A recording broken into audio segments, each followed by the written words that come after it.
Bismillahirrahmanirrahim. Assalamualaikum teman-teman. Kembali di channel YouTube Taufik Adiatma. Di video kali ini kita masih di Q&A masalah tes kesehatan ataupun medical check up atau MCU pada teman-teman yang akan melakukan pemberkasan pada CPNS ataupun bagi teman-teman yang sekarang akan mengikuti seleksi pekerjaan di suatu perusahaan yang sekiranya memerlukan tes kesehatan sebagai salah satu persyaratan untuk pelengkap dari berkasnya.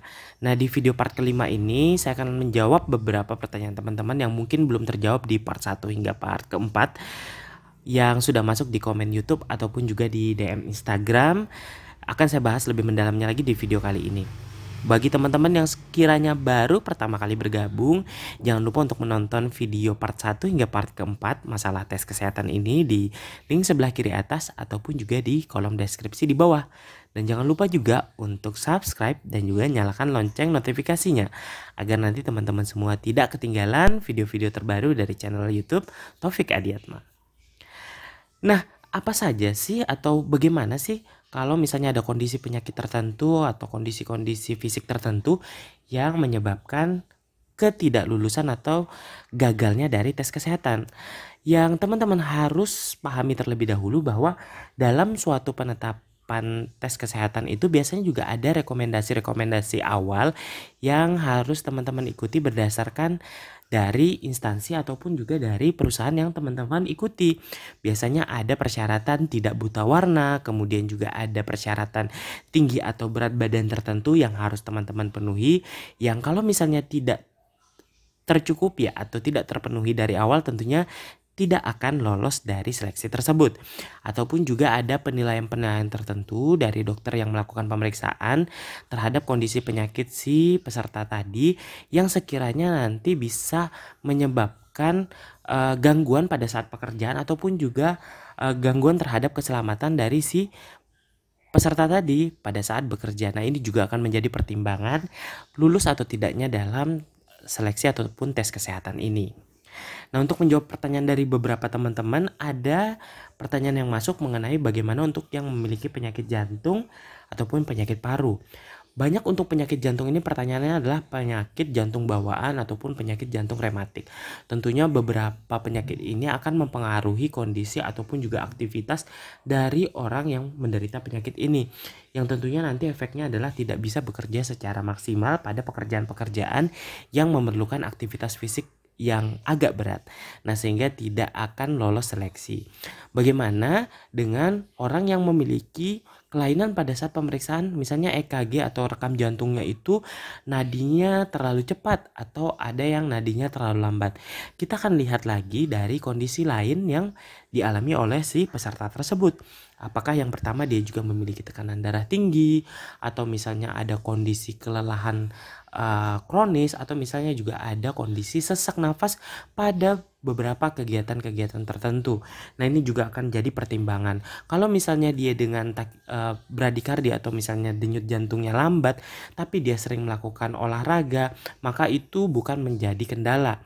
Itu hanyalah sebagai variasi normal saja. Atau misalnya pada saat denyut jantungnya terlalu cepat tapi tidak ada kondisi-kondisi penyerta yang saya sebutkan tadi, maka itu juga bisa dikatakan sebagai variasi normal dan tidak akan menghambat dari proses kelulusan dari tes kesehatan. Bagaimana dengan penyakit paru? Misalnya pada orang yang sudah menderita TBC atau misalnya ada yang bronkitis atau yang ada menderita asma. Nah, kalau untuk TBC sendiri kita akan kecualikan. Kalau misalnya si pasien tersebut hanya pernah riwayat dan sudah melakukan pengobatan hingga selesai, maka itu tidak akan menghambat dari kelulusannya. Tapi kalau misalnya dia sedang pengobatan, karena TBC itu ada dua fase pengobatan. Ada fase pengobatan awal atau intensif dan juga ada pengobatan lanjutan. Kalau masih di pengobatan intensif tentunya tidak akan lulus karena itu masih faktor resiko infeksinya tinggi kepada orang lain. Kalau sudah fase lanjutan dengan tes dahaknya sudah negatif, maka bisa dikatakan tidak ada masalah untuk penerimaan kerja dari si orang tersebut. Bagaimana dengan kondisi misalnya ada bronkitis atau asma juga tidak akan berpengaruh pada si pasien tersebut, kecuali ada resiko-resiko pekerjaan yang akan dilakukan yang akan membahayakan si pasien tadi. Misalnya dengan yang asma, misalnya bekerja di tempat yang penuh debu, atau misalnya dengan kondisi cuaca dingin yang bisa akan mencetuskan asma dari si pasien tersebut, maka tidak akan direkomendasikan. Ataupun juga pada penggunaan masker atau tempat-tempat yang harus menggunakan masker dalam waktu lama juga tidak akan direkomendasikan, karena akan menyebabkan pengurangan dari udara yang masuk ke si pasien tersebut yang akan menimbulkan sesak pada si pasien tersebut.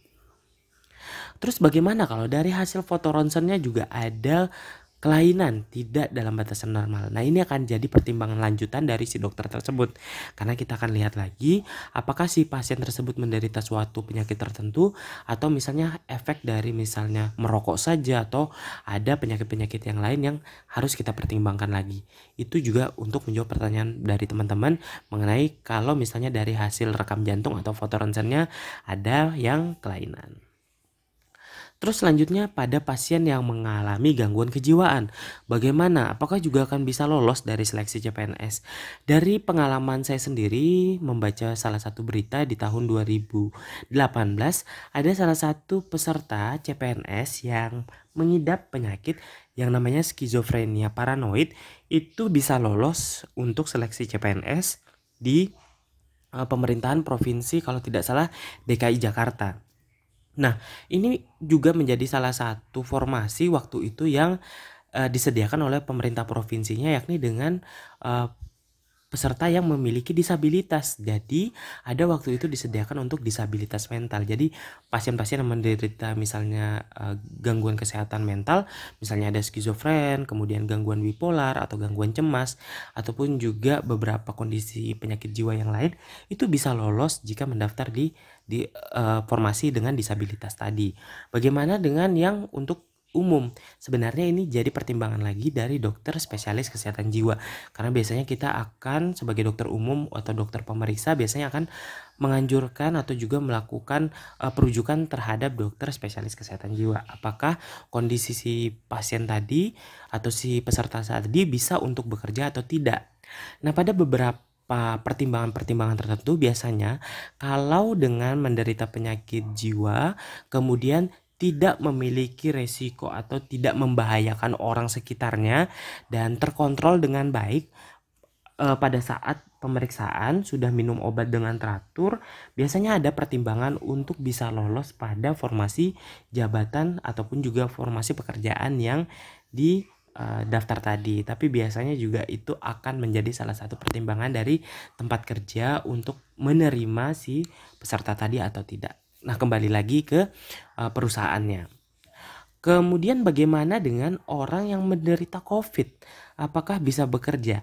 Sebenarnya untuk COVID sendiri bukan menjadi kendala bagi si peserta tadi untuk mendaftar. Tetapi tentunya kalau dengan hasil COVID-nya positif, tentunya orang tersebut tidak akan bisa kemana-mana karena akan dilakukan isolasi terhadap orang atau peserta tadi agar tidak bisa atau tidak juga berkontak ataupun ada interaksi dengan orang lain yang akan bisa menyebabkan penyebaran dari COVID tadi. Kalau misalnya sudah dilakukan swab kemudian hasilnya negatif, tentunya sudah bisa dikatakan si peserta tadi fit untuk bekerja kembali. Atau kalau misalnya pada saat teman-teman yang akan melakukan pemberkasan PNS misalnya, ternyata dapatkan swabnya positif, nah tentunya tidak akan bisa mengurus pemeriksaan ataupun pemberkasan tadi dengan baik karena akan terhalang dari kondisi yang harus dilakukan isolasi mandiri tadi ataupun isolasi di rumah sakit, tergantung kondisi si pasiennya apakah berat atau ringan. Nah, jadi saya harap teman-teman tetap untuk mematuhi dari 3M, menjaga jarak, memakai masker, dan juga mencuci tangan agar dalam tes kesehatannya juga tidak ada kendala-kendala yang menyebabkan proses pemberkasan menjadi terhambat. Kemudian yang selanjutnya, bagaimana kalau saya memiliki alergi? Ada banyak pertanyaan juga untuk masalah alergi ini. Apakah akan nanti berpengaruh terhadap tes kesehatan saya? Apakah tidak akan lolos? Sebenarnya untuk alergi bisa dikatakan si pasien tersebut atau si peserta tersebut sebagai kondisi fit. Kalau misalnya alerginya bukan alergi yang berat seperti itu. Ada beberapa orang yang memiliki riwayat alergi seperti makan makanan tertentu atau misalnya alergi terhadap debu atau terhadap obat-obatan tertentu atau seperti udara tertentu, udara dingin atau udara panas, itu tidak menjadi penghalang bagi si peserta tadi untuk lolos dari tes kesehatan. Jadi jangan khawatir bagi teman-teman yang menderita alergi terhadap zat-zat tertentu tadi, tetap lakukan pemeriksaan atau tes kesehatan karena itu tidak akan menghambat dari kelulusan atau proses kelolosan dari teman-teman saat mengikuti tes kesehatan.